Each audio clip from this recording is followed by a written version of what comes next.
Should I say hi or? Yeah. Because that's what I always do. I always say hi.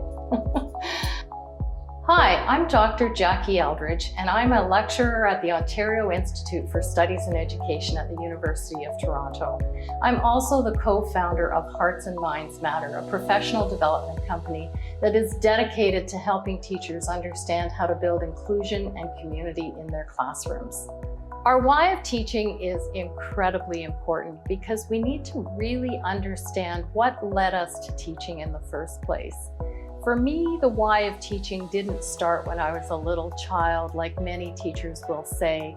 Instead, I grew up thinking I wanted to be a lawyer or something like that, but once I got into the Faculty of Education and I found my place, I was with those kids, I saw the sparks in their eyes, and I just loved it when I could reach them, when I could help them learn, when I could teach them new skills that they didn't know before.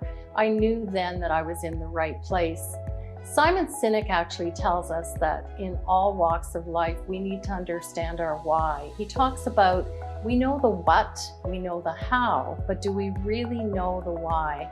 And for many teachers, it can be hard to stick with the why after so many years and so many stresses that go along with the teaching profession. So what we want to do is we want to always go back to our why. We want to really understand, why are we here? Why are we doing this with kids? Because let's face it, teaching is a very stressful profession.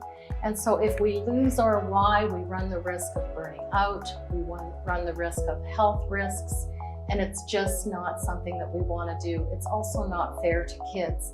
And so the more we stay with our why, the more we go back to our why, the better it's going to be for us as teachers and for the children we teach. As teachers, we need to be intentional. We need to understand that we are actually consciously setting an intention.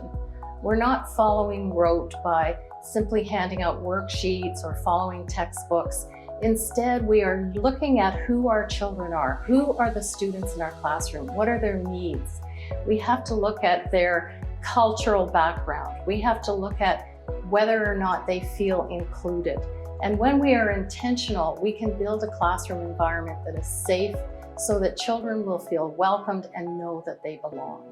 Once we have that safe place and that inclusion built, we can then be intentional about the strategies, tactics, and skills that we decide we're going to use to teach. We're intentional about developing our lessons and our units, and we really understand how our students are going to accept that learning and how they might need other learning, deeper learning. And so we have to also understand who they are. Are they coming from a place of trauma?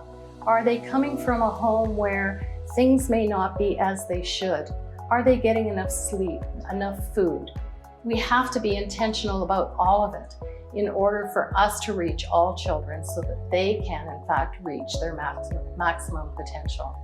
For me, my why of teaching was to really ignite a spark in my students. It was really to help them learn.